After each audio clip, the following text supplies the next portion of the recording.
Iniciamos hoy este ciclo de retiros durante este año en el que queremos reflexionar sobre la sexualidad y descubrir pues, lo que la palabra de Dios nos ha revelado a propósito de esta dimensión del ser humano, con la idea de agradecerle al Señor con mucha conciencia toda la belleza que Él ha puesto en nuestro ser a través de esta dimensión de nuestra existencia que es la sexualidad. Queremos también, con la gracia de Dios, comprender las normas, las pautas de conducta que el Señor nos ha dado para regularnos en este aspecto de nuestra vida y comprender el porqué nos las ha dado el Señor y el sentido profundo que tienen. Mirad, lo primero que quisiera decir es que la moral cristiana, toda la moral cristiana, también la moral sexual, pero toda la moral cristiana, se fundamenta siempre en el don recibido de Dios. Es decir, el fundamento del obrar cristiano es lo que Dios ha hecho con nosotros. Como dicen los estudiosos del Nuevo Testamento, el indicativo, lo que ha ocurrido, lo que ha sucedido, el don que hemos recibido, precede y fundamenta al imperativo, es decir, lo que hay que hacer, el modo como se debe obrar. Lo observamos leyendo el Nuevo Testamento. Por ejemplo, así pues, si habéis resucitado con Cristo, buscad las cosas de arriba, donde está Cristo sentado a la diestra de Dios. Hay un imperativo, un mandato, buscad las cosas de arriba. ¿Pero por qué se nos da ese mandato? Porque habéis resucitado con Cristo. Sigue diciendo San Pablo, aspirad a las cosas de arriba, no a las de la tierra, porque habéis muerto y vuestra vida está oculta con Cristo en Dios. ¿Por qué hemos de aspirar a las cosas de arriba? Porque habéis muerto. Habéis muerto lo dice en el pasado, como algo que ya ha ocurrido. Evidentemente se refiere al bautismo, por el cual hemos muerto al mundo. Por lo tanto, veis, siempre hay algo que Dios ha hecho con nosotros, en este caso a través del bautismo, en el cual hemos muerto y resucitado con Cristo, y eso que Dios ha hecho con nosotros es el fundamento del obrar cristiano, de lo que nosotros debemos hacer. O también en la misma carta a los Colosenses, como el Señor os perdonó, perdonaos también vosotros. Perdonaos, imperativo. ¿Pero por qué os tenéis que perdonar? Porque el Señor os perdonó. El Señor os ha perdonado, pues haced vosotros lo mismo. O también en la primera carta a los Corintios, ¿no sabéis que vuestros cuerpos son miembros de Cristo? ¿Y había de tomar yo los miembros de Cristo para hacerlos miembros de una prostituta? De ningún modo. ¿Por qué no debo de ir con una prostituta? Porque mi cuerpo es miembro de Cristo y por lo tanto sería una profanación. ¿Pero de dónde me saco yo que mi cuerpo es miembro de Cristo? Pues porque eso es algo que Dios ha hecho conmigo en el bautismo y con todos los bautizados. Por eso decimos siempre que el indicativo, lo que nos describe la acción de Dios con nosotros, lo que Dios ha hecho con nosotros, es el fundamento del imperativo. Por ejemplo, maridos, amad a vuestras mujeres como Cristo amó a la Iglesia y se entregó a sí mismo por ella. ¿Cuál es el fundamento de amad a vuestras mujeres? Imperativo. Un indicativo. Que Cristo ha amado a la Iglesia y se ha entregado, ha dado su vida por ella. Pues de la misma manera, vosotros maridos, dad la vida por vuestras mujeres. Hay que reconocer que todo lo que Dios nos ha revelado en Cristo está de algún modo inscrito en el ser más profundo del hombre, en nuestra naturaleza humana, tal como Dios la ha creado en su sabiduría. Por ello, a todas las respuestas específicamente cristianas sobre los problemas sexuales corresponden, por un lado, motivaciones simplemente humanas, argumentos puramente racionales que van en la misma dirección, aunque normalmente no pueden llegar tan lejos como la respuesta que nace del conocimiento explícito de lo que Dios ha hecho por nosotros. Lo digo más claramente. La moral cristiana solo se puede vivir si uno sabe lo que Dios ha hecho por nosotros. Si uno no sabe lo que Dios ha hecho por nosotros, es muy difícil vivirla, o es prácticamente imposible. Sin embargo, lo que Dios ha hecho por nosotros, de algún modo, está como prefigurado en nuestra naturaleza, en las exigencias y en los anhelos que hay en nuestro corazón. En consecuencia, tenemos que decir dos cosas: que la moral cristiana, y de manera muy especial la moral sexual cristiana, solo podrá ser vivida en toda su plenitud por quienes conozcan todo lo que Dios ha hecho por nosotros, todas las maravillas que Dios ha hecho en favor nuestro y que se nos han revelado en Cristo. Solo quienes conozcan eso podrán vivir la moral sexual cristiana en toda su plenitud.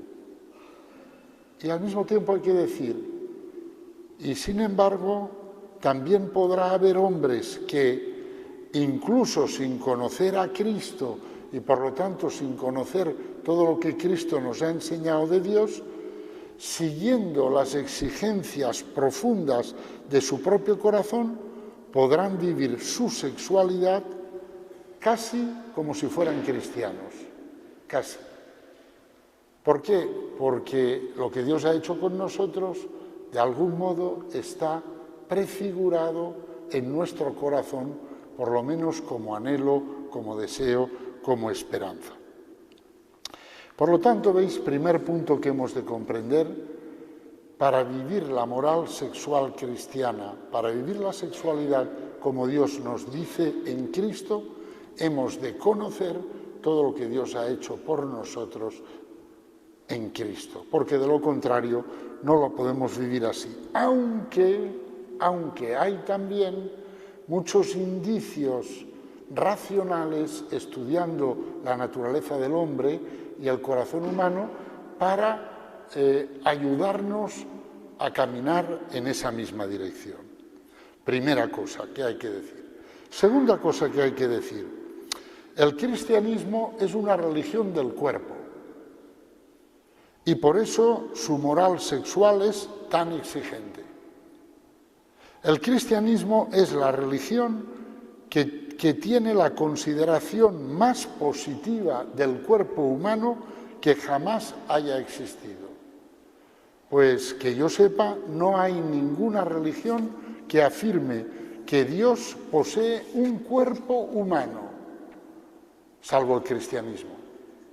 El cristianismo es la única religión que afirma que Dios, en Cristo, en la persona del Hijo de Dios hecho hombre, posee un cuerpo humano. Es la única religión que afirma que la salvación del hombre se ha realizado a través de un cuerpo humano, el cuerpo de Cristo clavado en la cruz.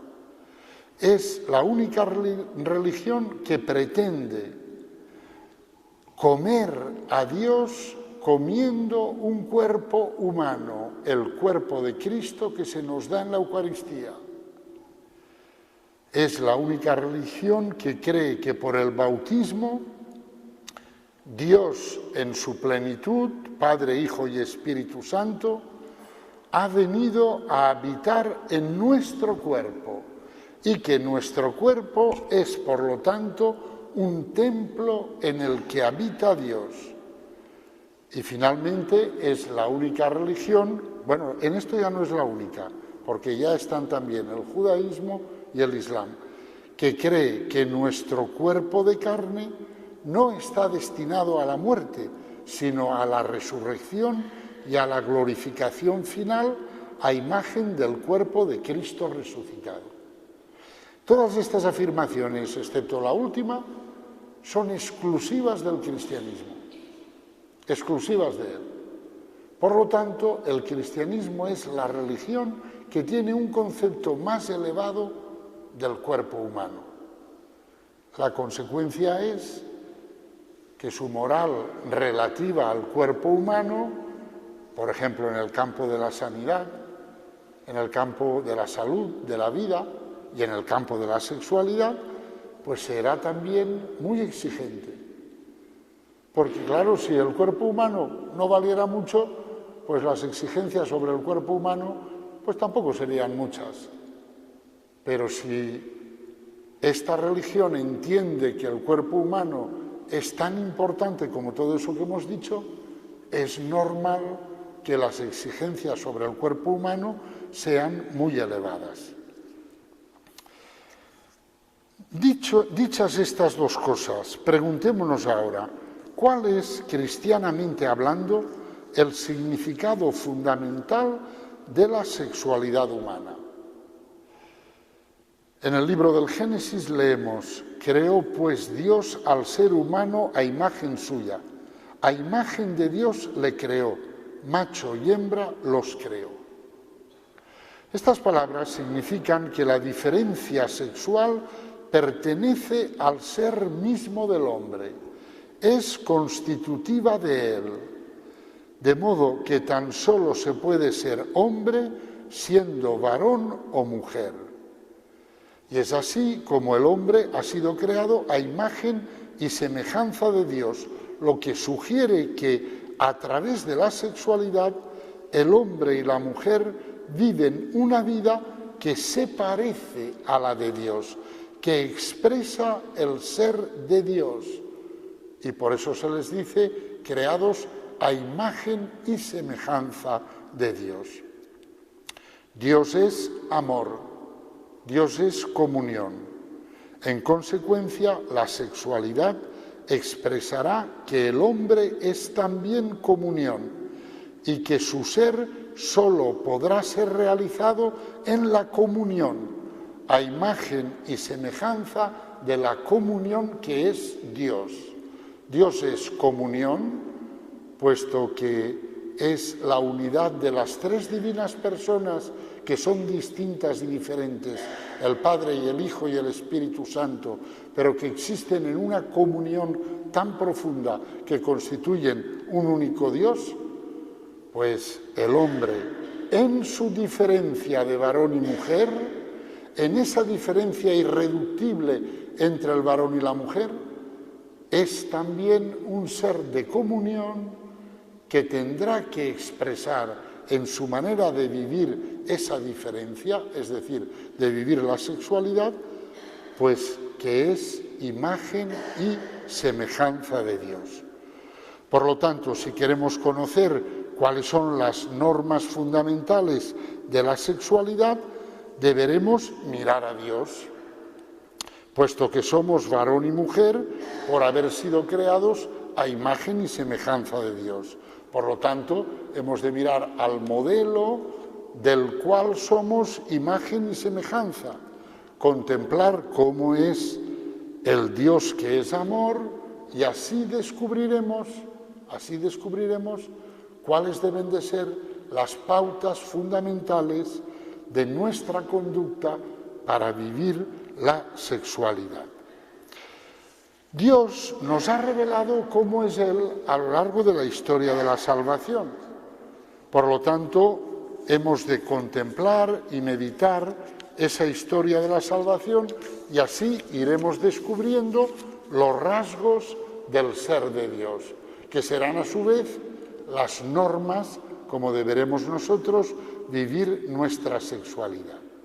Pues bien, cuando contemplamos la historia de la salvación, ¿qué es lo que vemos de la manera como Dios es amor, como Dios es comunión?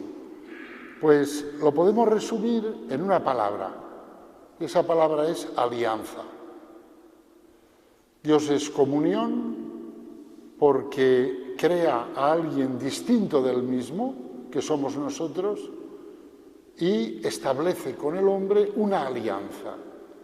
Esa alianza es la manera de expresar y de vivir la comunión con nosotros. Y esa alianza tiene 4 rasgos. Es una alianza fiel, es espiritual y corporal a la vez, es indisoluble y es fecunda. Esos son los 4 rasgos de la alianza que Dios hace con los hombres. Contemplémoslos, aunque sea brevemente. Es una alianza fiel. El amor de Dios hacia el hombre posee la forma de una verdadera alianza, es decir, de un caminar juntos y poder contar siempre con aquel que ha hecho alianza conmigo. Y eso es la fidelidad. La alianza es caminar conmigo. Yo me acuerdo cuando hice el Camino de Santiago, y lo hice con un chaval que tenía entonces 14 años, ahora es un padre de familia, claro. Y yo me acuerdo, me habría vuelto a casa, porque no podía más, estaba muy cansado. Sin embargo, el tener esa compañía, esa alianza, siempre a mi lado,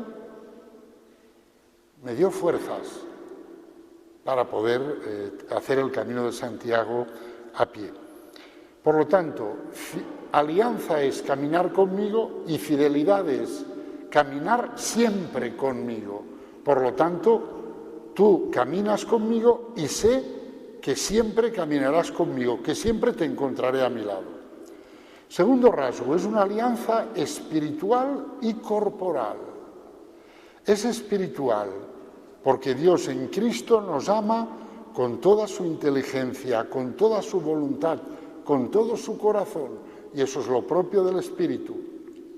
Pero es también corporal, carnal, porque Dios ha sellado esa alianza con el cuerpo de su Hijo Jesucristo, martirizado y muerto en la cruz, para que de él surgiera ese cuerpo de Cristo que es la Iglesia.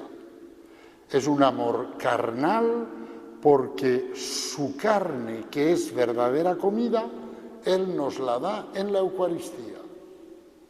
Por lo tanto, el amor de Dios, la alianza que Él ha hecho con nosotros, ha sido una alianza espiritual y corporal a la vez, completa. No ha sido puramente espiritual, ha sido también carnal. Y carnal de una manera muy fuerte, porque el cuerpo de Cristo ha sido clavado en la cruz. Y carnal también porque Él nos da su carne en la Eucaristía como alimento.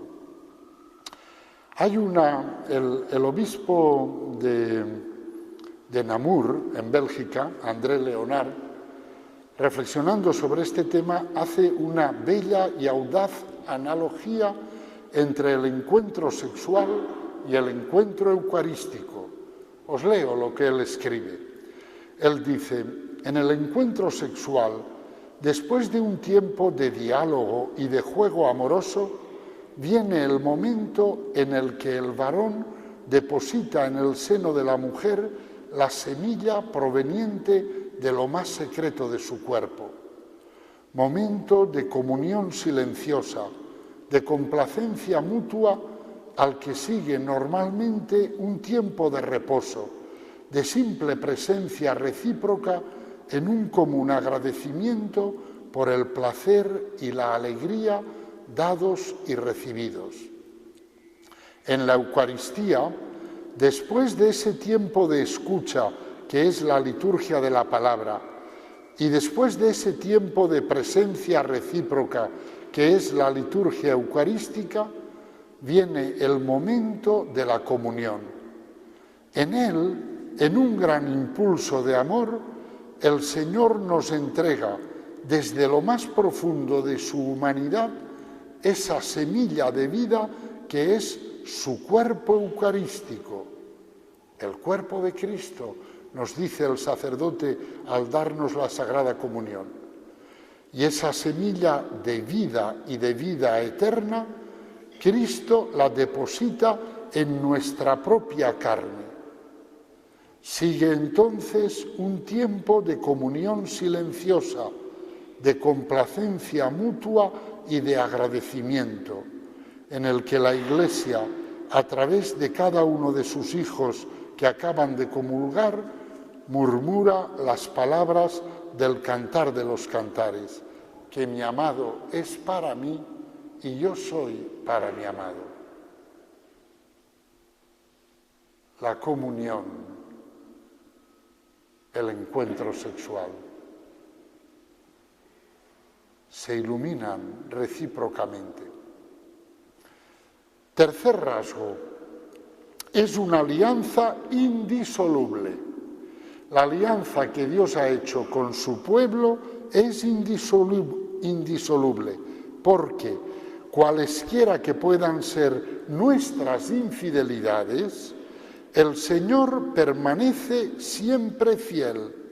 Él no rompe jamás la alianza, tal como proclamó bellamente por boca del profeta Isaías, porque los montes se correrán y las colinas se moverán, mas mi amor de tu lado no se apartará y mi alianza de paz no se moverá, dice el Señor que te ama.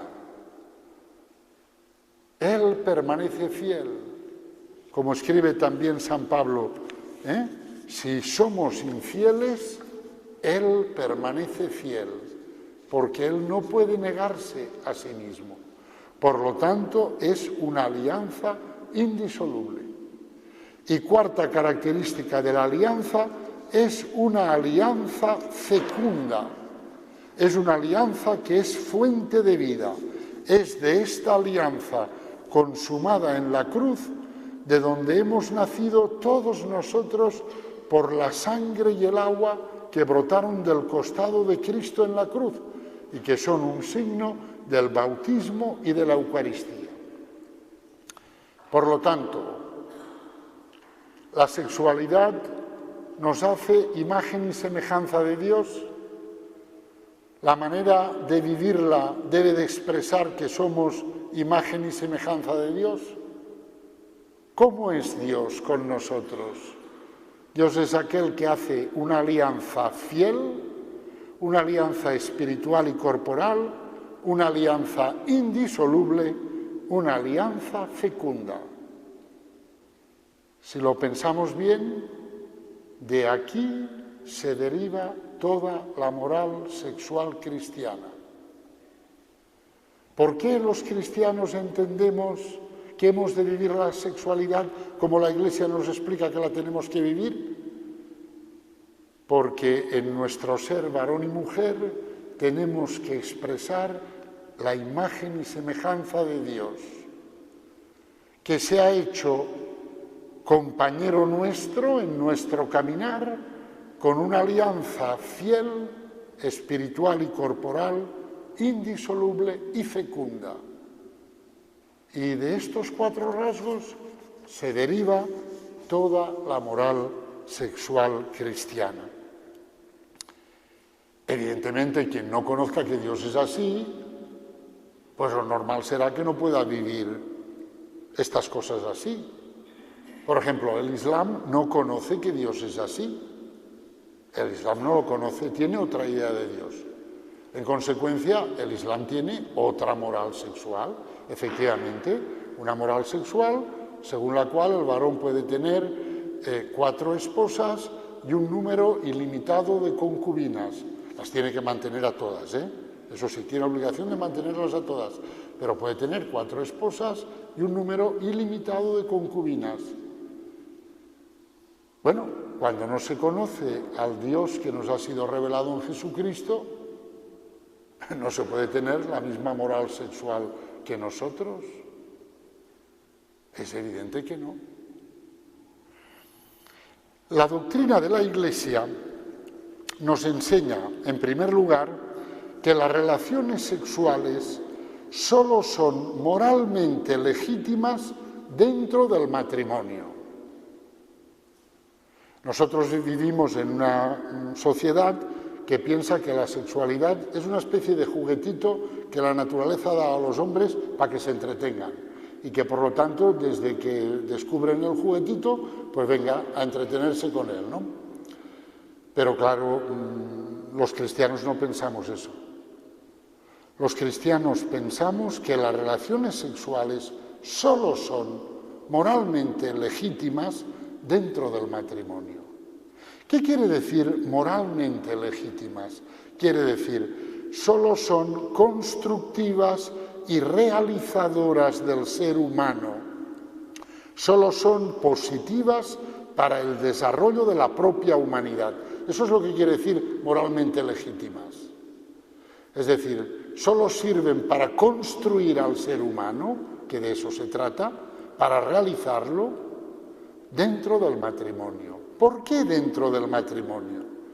Pues porque tan solo la alianza de amor que es el matrimonio constituye el marco existencial que asegura la presencia y la realidad de estos 4 rasgos que hemos visto del amor de Dios.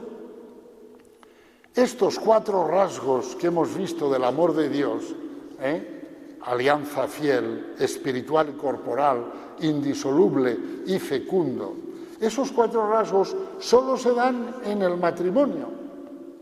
Por lo tanto, el matrimonio es el único marco existencial adecuado para vivir la expresión genital de la sexualidad.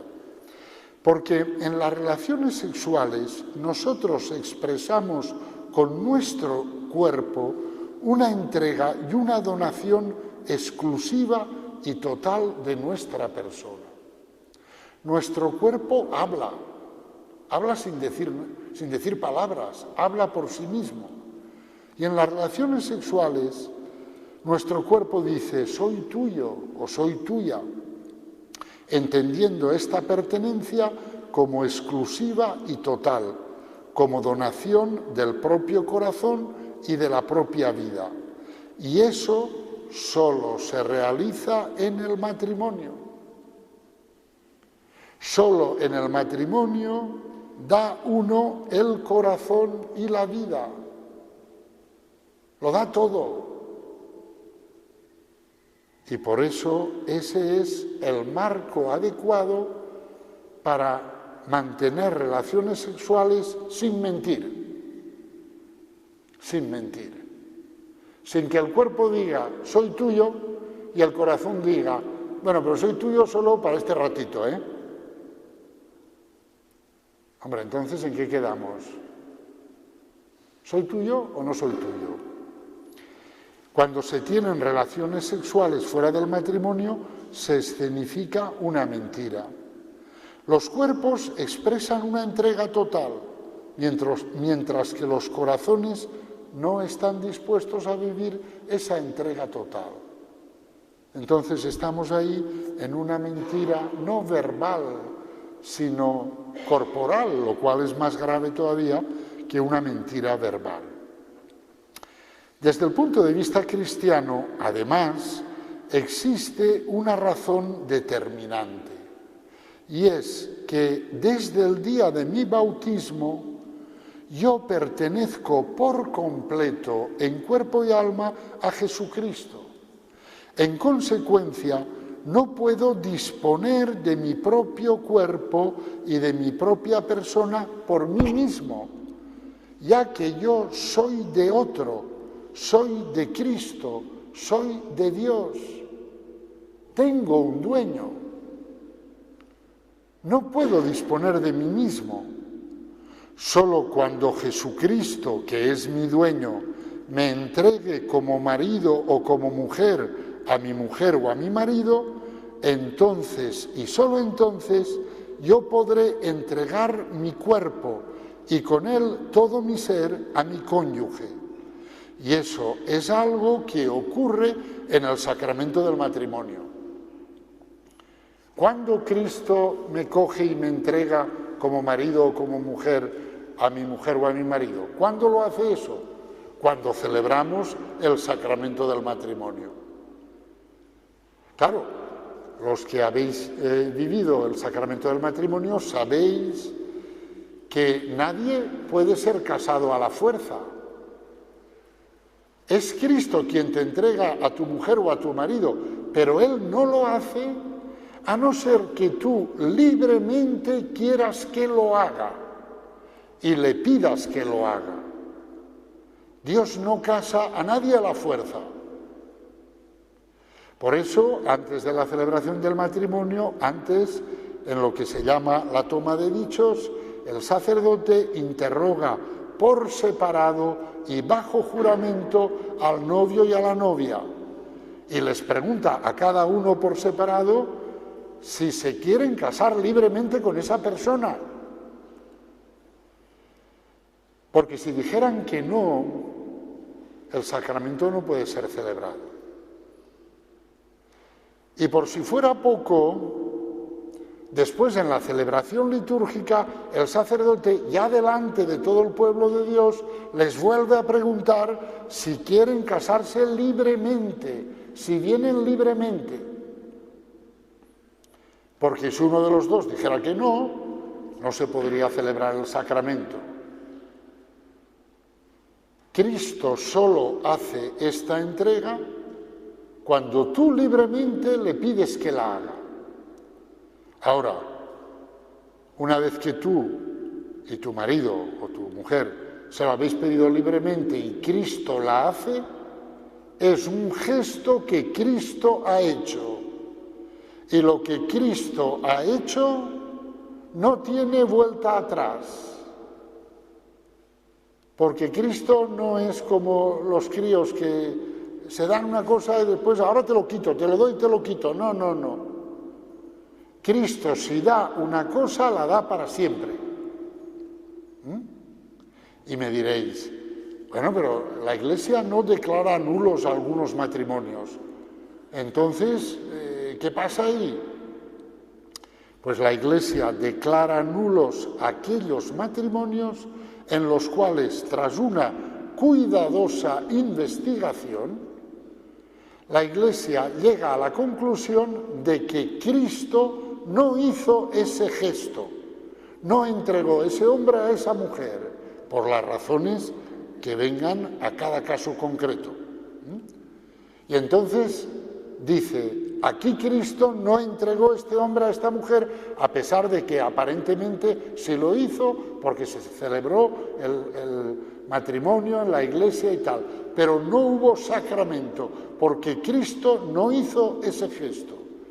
¿Y por qué no hizo ese gesto? Eso ya la Iglesia en cada caso lo dice, por esta razón y por esta otra razón. Y por eso, en esos casos, dice la Iglesia, declaro que aquí no ha habido sacramento, no ha habido gesto de Cristo. Si no ha habido gesto de Cristo, no ha habido sacramento. Ahora, si hay gesto de Cristo, ese gesto es para siempre, eso está claro. Por lo tanto, si nos queremos, si tú y yo somos novios, si nos queremos, estamos decididos a casarnos para siempre, a vivir juntos siempre, ¿por qué no podemos tener relaciones sexuales antes de la boda? Pues porque no te puedo dar mi cuerpo, porque no es mío. Esa es una razón cristiana. Hombre, quienes no son cristianos dicen, mi cuerpo es mío y hago con él lo que quiero, él es ahí. Yo entiendo perfectamente que quien no sea cristiano hable así. Pero quien es cristiano no puede hablar así. No es obligatorio ser cristiano, pero si eres cristiano, perteneces a otro en cuerpo y alma. Una tercera consideración es que el cuerpo del cristiano es templo del Espíritu Santo. Como escribe San Pablo, ¿no sabéis que sois templo de Dios y que el Espíritu de Dios habita en vosotros, si alguno destruye el templo de Dios, Dios le destruirá a él, porque el templo de Dios es sagrado y vosotros sois ese templo. El cuerpo es templo del Espíritu Santo. Evidentemente, esto solo lo puede entender un cristiano, pero yo estoy hablando como cristiano y para cristianos. Si estuviera hablando a personas que no son cristianas, esto que voy a decir no lo diría, porque ya sabría que esas personas no pueden estar de acuerdo con eso, no lo pueden entender. Por lo tanto, cuando yo entro en el cuerpo de otro, yo entro en un templo de Dios. Cuando yo toco el cuerpo de otro, yo toco una propiedad de Dios, un templo de Dios, un santuario. Por lo tanto, solo hay una manera de entrar en el cuerpo de otro sin profanarlo, sin profanar el templo. Y esa manera es entrar en el nombre del Señor.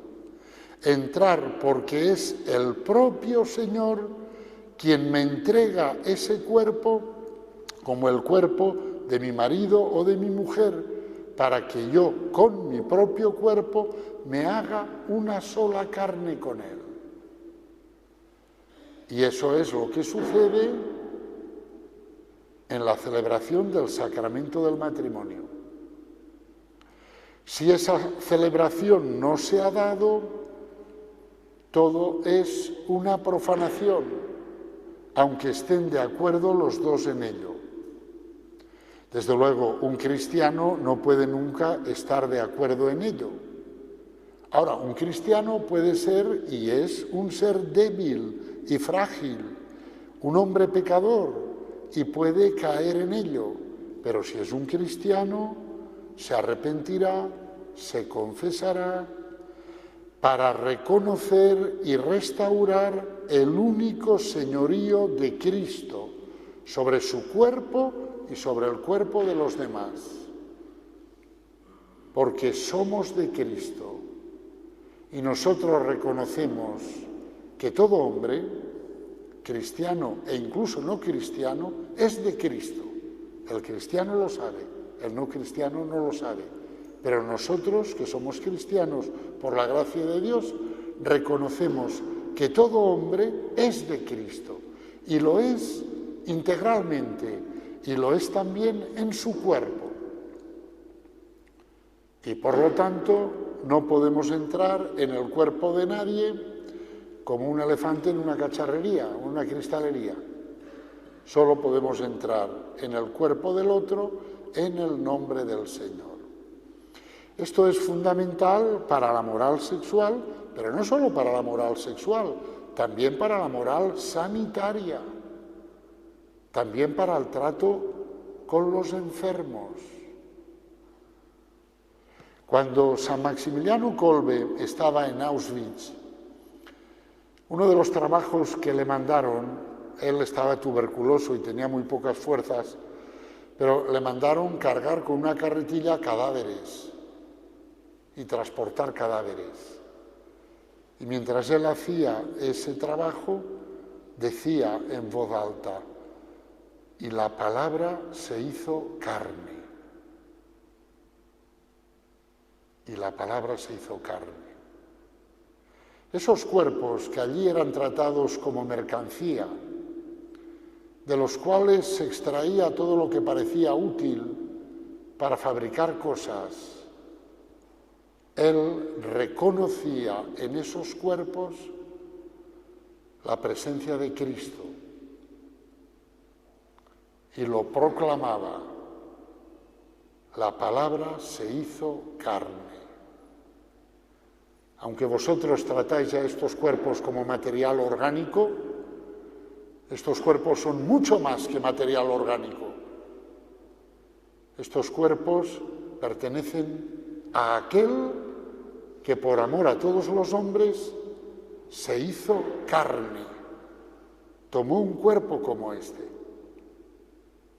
Ahí se ve la visión cristiana del cuerpo y las consecuencias que eso tiene en todos los terrenos. Vivir cristianamente la sexualidad consiste en vivir nuestra dimensión corporal como una pertenencia a Cristo y como una presencia de las tres divinas personas en nuestro cuerpo, dentro de nosotros. Por lo tanto, consiste en pensarse y vivenciarse a sí mismo y a los demás como hospitalidad, como alguien que está habitado nada más y nada menos que por el propio Señor, Padre, Hijo y Espíritu Santo. Evidentemente, esto no es evidente de manera sensible. Esto tan solo se percibe a la luz de la fe. Por eso, la vivencia cristiana de la sexualidad es difícil. Es difícil, porque no es obvio que el cuerpo sea un templo. No es obvio. Eso es algo que se percibe a la luz de la fe. Por eso, para vivir cristianamente bien la sexualidad, hace falta una vida de fe intensa, una vida de oración y una vida de unión con Dios. De lo contrario, pues los otros aspectos más inmediatos del cuerpo, que también son verdad, pero los aspectos más inmediatos del cuerpo, las sensaciones, por ejemplo, pues acaban imponiéndose. Porque el que el cuerpo sea un templo y sea una propiedad del Señor no es algo que se vea con los ojos del cuerpo, sino con los ojos de la fe. Por eso es difícil vivir bien la sexualidad cristianamente hablando. La moral sexual cristiana es muy difícil. Esto los musulmanes lo ven y lo critican. Una de las críticas que los musulmanes hacen a los cristianos es la de decir, los cristianos, vienen a decir ellos, lo digo coloquialmente, ¿no? Los cristianos es que se creen que somos ángeles. Tienen una moral tan difícil, pero hombre, ni que fuéramos ángeles, dicen los musulmanes. ¿Cómo se puede pretender que un hombre tenga una sola mujer? Eso les parece un disparate, ¿no? El Islam dice, seamos razonables, hombre, una cosa razonable, 4 esposas y un número ilimitado de concubinas. Eso sí, eso les parece razonable. Pero una sola mujer, dicen estos cristianos, es que se creen que son ángeles. No nos creemos que somos ángeles, pero ellos tienen razón, en el sentido de que no conocen la gracia de Cristo. Nosotros sabemos que vivir el matrimonio, por ejemplo, como el cristiano lo tiene que vivir, de manera fiel, indisoluble, pues sabemos que es muy difícil, porque somos hombres, pero conocemos también la gracia de Cristo y sabemos que eso solo se puede vivir con la gracia de Cristo y sostenidos por su gracia. Porque tentaciones no faltan. En el terreno de la sexualidad, tentaciones no faltan. Vamos a ver algunas de ellas, no todas, pero en fin, algunas. Por ejemplo, la masturbación. La masturbación es un comportamiento solitario en el que se busca el placer sexual al margen del encuentro con el otro. La masturbación traiciona la verdad de la sexualidad, que es la dimensión de nuestra existencia que nos remite al otro, al distinto y diferente de nosotros, como trascendencia que hemos de amar, con la que hemos de hacer alianza. Nada de esto existe en la masturbación y por eso la Iglesia nos enseña que es un pecado. Porque, nené, El Señor te ha dado la sexualidad para que hagas alianza con el otro, con el que es distinto de ti.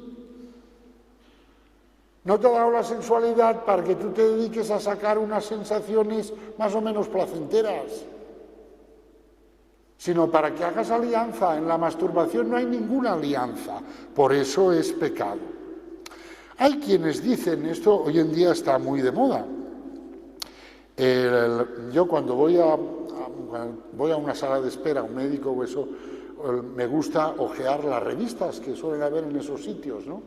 Y busco siempre los consultorios sentimentales que hay. Bueno, y allí lees cada cosa, porque se dice, por ejemplo, allí se dice que la masturbación es un comportamiento normal, es una cosa normal. Bueno, vamos a ver, normal puede significar dos cosas. Puede significar numéricamente frecuente o ajustado a la norma. El hecho de que la masturbación sea bastante frecuente no significa que sea ajustado a la norma. La norma es que la sexualidad está para hacer alianza con el otro que es distinto y diferente de mí, no para obtener sensaciones de mi propio cuerpo. También el robo y las injusticias son muy frecuentes, pero no por eso dejan de ser pecado. Pues también la masturbación, si es que es bastante frecuente, porque claro, si crees a esas revistas tienen estadísticas de todo, ¿no? Pero yo no sé dónde sacan las estadísticas. A mí no me han preguntado nunca, por ejemplo. No sé si a vosotros os han preguntado, usted hace esto, usted hace lo otro, pero allí coges, y son muy peligrosas las revistas destinadas a las chicas, a las adolescentes, porque ahí dicen mentiras a punta pala, por lo que yo he podido ver. Pero claro, las leen y dicen, pues si esto es normal, las criaturas dicen, pues normalicémonos. Pero no. Normal para nosotros quiere decir ajustado a la norma, a aquello que te hace crecer como ser humano y replegarte sobre ti mismo para sentir sensaciones, eso no te hace crecer como ser humano. Al contrario, te enquista en un egoísmo primario. Hay quienes dicen que la masturbación es un comportamiento propio de la adolescencia y que pasada la adolescencia la masturbación desaparece. La experiencia dice que no es así, no es así. Así es que no hay que masturbarse nunca, en la adolescencia tampoco, porque si no, las pulsiones son perezosas. Y en cuanto las acostumbras, les das una salida, se acostumbran a esa salida y después te piden esa salida. Pero claro, así no se crece. Se crece sometiendo las pulsiones a un ideal de crecimiento y no dándoles una salida fácil e inmediata. Pues veis, una tentación, la masturbación. Otra tentación, las relaciones sexuales extraconyugales fuera del matrimonio. La Iglesia nos enseña que estas relaciones son un pecado grave, porque en ellas se miente, ya que la verdad de la sexualidad, como llamada a la donación de la persona entera, cuerpo y alma, es traicionada, pues se entrega solamente el cuerpo, pero no el alma. En las relaciones extraconyugales, en eso que nuestra sociedad banaliza y lo llama echar una canita al aire, pues en eso de la canita al aire se está mintiendo, porque entregas el cuerpo pero no el alma, porque el alma significa los proyectos, las ilusiones, la propia vida, la propia historia, la propia salud, el propio tiempo, el propio dinero, todo. Y en esas aventurillas no se entrega nada de eso. Y claro, entonces no se hace alianza. No se hace alianza. Y la sexualidad, cuando no hace alianza, miente. Por lo tanto, La Sagrada Escritura llama a estas relaciones extraconyugales, las designa con la palabra fornicación. Y San Pablo afirma claramente: ningún fornicario o impuro o codicioso participará en el reino de Cristo y de Dios. Y añade, como si San Pablo supiera ya de antemano que habría quienes harían aquí argumentaciones sutiles, ¿no? Y añade: que nadie os engañe con vanas razones. O sea, que no llegue nadie así haciéndose el listillo y diga, bueno, pero tal, pero en este caso, no. En este caso, no. Todo lo que sea fuera del matrimonio es pecado. Nuestra sociedad banaliza estas relaciones extraconyugales, ¿no? Pero esta banalización del sexo no responde a la verdad profunda del hombre, cuyo cuerpo es inseparable de su ser personal, de tal manera que todo lo que hace, sufre, goza o padece en su cuerpo, el hombre, afecta directa e inmediatamente a su ser personal. Y la persona humana posee una dignidad que prohíbe que sea usada como un objeto de consumo, de usar y tirar como los pañuelos de papel. Por lo tanto, eso de, bueno, esto ha sido una cosa del fin de semana, después nada y tal, te duchas y ya está. No, ya está, no. Porque lo que has hecho con tu cuerpo afecta a tu ser personal. Y eso no se va con una ducha. Hoy en día se da con mucha frecuencia, o con bastante frecuencia, el caso de parejas de novios. La palabra novios ya no se usa, ya me entendéis, pero para entendernos, ¿no? Yo soy un poco antiguo, todavía uso esa palabra, ¿no? Pues parejas que se van a vivir juntos sin casarse. De esta manera pretenden conocerse mejor y ver si su relación va a funcionar antes de tomar la decisión y formalizarla para siempre. Pero aunque tal vez ellos no se den cuenta, se están tratando como objetos, como si fueran una máquina o un vehículo que se quiere probar antes de comprarlo. Mire, yo me compraría este coche, pero déjemelo que lo use un poco, que vea a ver yo esto cómo funciona, ¿no? Pero claro, una cosa es un coche y otra cosa es un ser humano. Probar al otro no corresponde en modo alguno a la dignidad de la persona humana. Porque la dignidad de la persona humana no reside en las prestaciones que esa persona pueda suministrar, sino en el hecho de que la persona humana es un corazón, alguien que posee una relación directa e inmediata con Dios, independientemente de las prestaciones que pueda aportar. Elegir una persona es elegir un corazón, no un repertorio de prestaciones. Elegir una persona es elegir un ser único e irrepetible, que posee una manera personal, también única e irrepetible, de situarse ante la realidad, ante la vida, ante los demás y ante Dios. Y cuando un hombre y una mujer se prueban, se están cosificando, se están tratando como si fueran un instrumento y no como personas. No te elijo a ti porque me das estas prestaciones.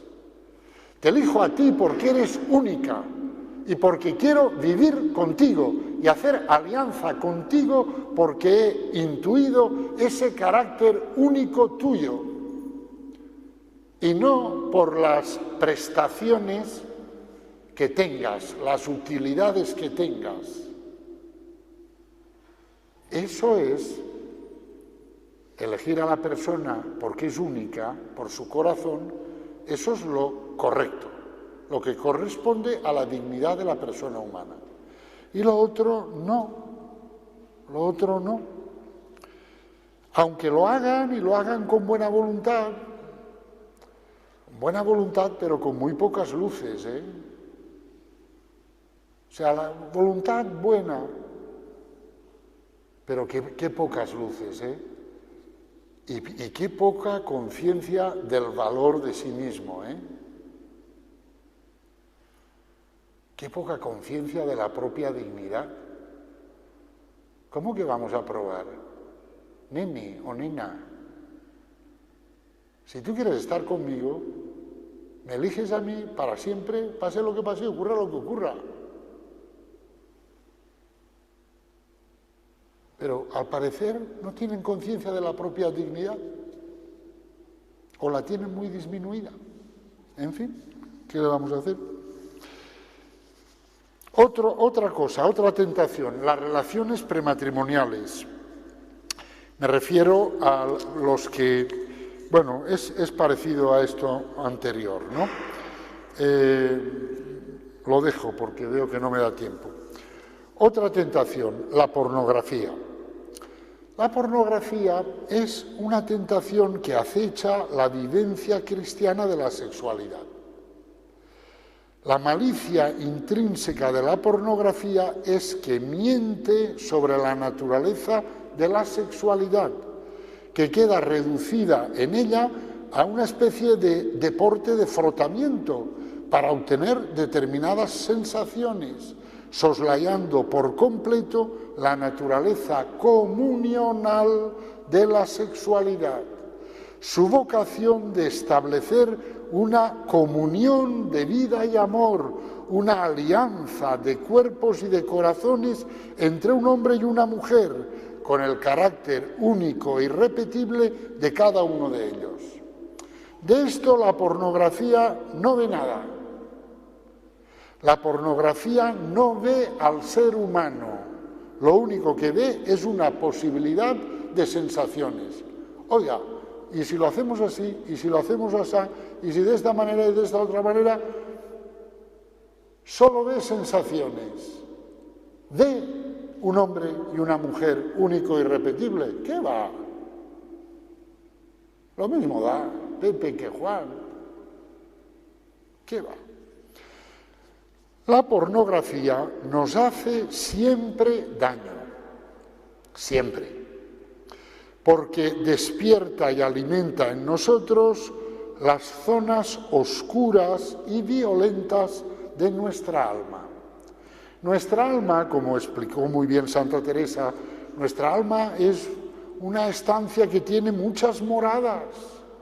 Y hay moradas luminosas, pero hay moradas tenebrosas también en nuestra alma. La pornografía se dirige a estas últimas, a las moradas tenebrosas, las despierta y las alimenta. Y entonces se apodera de nosotros la pereza para vivir la comunión. Y surge la tentación de querer resolver el misterio de la belleza que hay entre el hombre y la mujer en una relación de fruición, de consumo del otro, en vez de hacer alianza con el otro. Hombre, hacer alianza con el otro, eso requiere esfuerzo, requiere trabajo, requiere reconocimiento del otro, requiere escuchar al otro. La pornografía nos incita a pasar de todo eso y a decir, va, pues en total, entre un hombre y una mujer, lo único que pueden haber son sensaciones. Mira, sensaciones.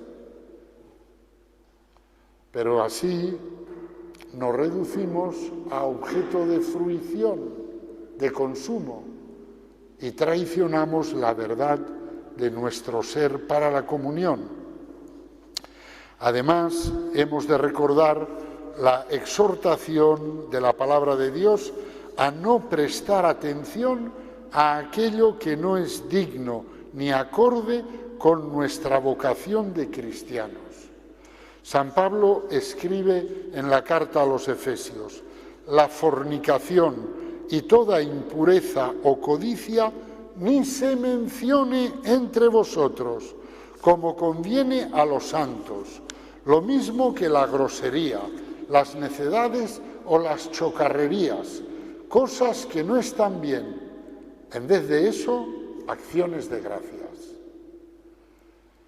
Es decir, el planteamiento de San Pablo es: no es justo que nosotros, que hemos conocido la belleza del Señor, prestemos atención al mal. El mal existe y seguirá existiendo hasta que vuelva el Señor. El mal existe y va a seguir existiendo siempre, va a estar siempre ahí. Pero nosotros, que por la gracia de Dios hemos descubierto el bien con mayúscula, que es Cristo, no debemos tener ojos más que para el bien. No pongáis los ojos en nadie más que en Él. Pero si hemos conocido el bien, si hemos conocido la luz, ¿qué hacemos ahí mirando las tinieblas, escarbando en las tinieblas? Por lo tanto, no hemos de prestar ninguna atención al mal. El mal, la pornografía nos ofrece el mal porque utilizar a una persona para obtener sensaciones, eso es el mal, Eso forma parte del mal. Eso forma parte del mal. Utilizar a una persona como objeto de consumo, eso forma parte del mal. La pornografía pretende ofrecernos al mal como un espectáculo agradable, cuando en realidad es un espectáculo deprimente. Porque qué pena más grande ver a dos seres que han sido creados a imagen y semejanza de Dios, pues míralos ahí como, en fin, entregados a esa búsqueda ciega de las sensaciones, sin palabra, sin alianza, sin reconocimiento del otro, sin proyecto en común. Es una cosa de verdad deprimente. Pues que el Señor nos libre de ella. En el nombre del Padre, y del Hijo, y del Espíritu Santo. Amén.